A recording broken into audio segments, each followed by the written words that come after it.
iba. Mga pangakong sinumpa bigla na lamang nawala. Ano ba ang mali kong nagawa at natapos tayong bigla? Sinunod ko naman ang gusto mo dahil ika'y mahalaga. Sa piling ko sa buhay ko tanging ikaw inilagda. Inaasahan ko pa nga na ako't ikaw lang talaga ang magsasama habang buhay maging sa hirap at ginawa. At akala ko pa nga sabay tayo natatanda sa pag-ibig na binuo ng mapaglarong tadhana na tila na pinagpala at malabong mawala. Ang naramdamang tibok ng puso nating dalawang pinagtagpo ni Cupido na walang pwede na gumibang. Mga balakid at pagsubok sa ating pagdadaanan at walang pwedeng pumigil na kahit na sino man. Ngunit mali palang lahat ang aking inaasahan dahil sa mali mong hinala at ako iyong nilisan. Bakit ba nakilala pa kita? Kung alam ko lang napaasa ka pala. Ginawa mo ang lahat, sa'yo ay naging tapat.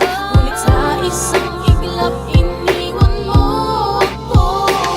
Ang hirap pala ng ganito, tanging ikaw ang iniisip. Mga nangyaring kay saya at alaala o kay hirap iwaglit. Ramdam ko na ang sakit na iniwan mo na kay pait. Alaalang kay tamis, pinipilit ko na ialis upang maibsan muli ang puso ko na nabighani sa isang katulad mo na kung saan ako nagkamali. Kung bakit ka nakilala at kung bakit ka nakita sa isang relasyon na para bang isang hiwaga. Na hindi ko lubos nalaman na ganito ang kapalaran, na mapaibig ako sa'yo nang hindi inaasahan. Pero ang isinukli mo ay isang kabulaanan at hinayaan mo na lang ang tunay kong nararamdaman. Na mahalin ka ng lubos, na may likas na pagtitiwala dito sa puso kong taos na tanging ikaw aking ligaya. Ngunit mali palang lahat ng aking mga nalaman na ako pa'y pinaglaruan mo lamang. Bakit ba nakilala pa kita? Kung alam ko lang napaasa ka pala.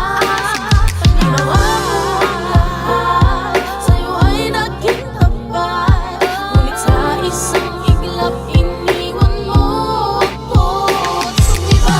Alam mo ba na kahit ganoon ang mga nangyari ay na-miss pa rin kita. Kahit na alam kung meron ka ng kapiling na iba. Pero ganyan talaga ang buhay, kailangan magparaya. Upang sa ganun naman ay hindi na ko umasa sa bawat pangakong binigas at malabong matupad na tinangay na nga ng alon na tuluyan ng inilipad. Ang mga pangarap at eksena na sa atin ay nangyari kasabay ng iyong pagtataksil at malasinin mong finale. Pero teka lang ha, meron ako sa'yo na sasabihin na tiyak na tatatak sa alaala mo ito babaunin. Ngayon kailangan ng iwanan ng mga nakaraan. Iwasan ng dapat iwasan at tuluyang maibsan. Isagawa ang pangako ng walang masasaktan. Suklian pagmamahal nang wala ng dahilan. Para sa ganun naman wala nang dapat na umasa. At hindi na rin masayang ang bawat pagtitiwala. Hindi na rin masayang ang bawat pagtitiwala.